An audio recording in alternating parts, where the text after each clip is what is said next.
Hello and welcome to History Pod. On the 9th of April 1865, Confederate States Army General Robert E. Lee surrendered to Union Lieutenant General Ulysses S. Grant. Prior to the surrender, Lee's army had been forced to abandon the Confederate capital of Richmond, Virginia, and was retreating with the hope of joining other Confederate forces in North Carolina. The Union Army managed to cut them off with cavalry and infantry.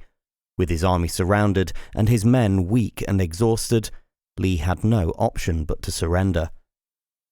Lee and Grant sent a series of messages to each other that led to them meeting in the village of Appomattox Courthouse. Here, they both signed the surrender documents in the parlour of a house owned by Wilmer McLean.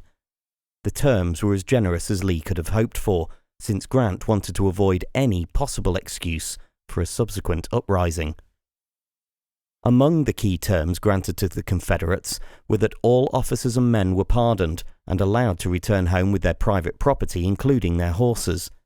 Furthermore, all Confederate officers were allowed to keep their sidearms and would be fed with Union rations. With the surrender signed, Grant is reputed to have stepped outside and declared, "The war is over, the rebels are our countrymen again."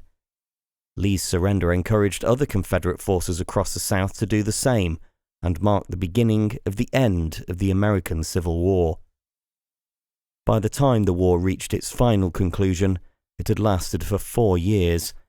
Approximately 630,000 people had died, and there were over 1 million casualties on both sides.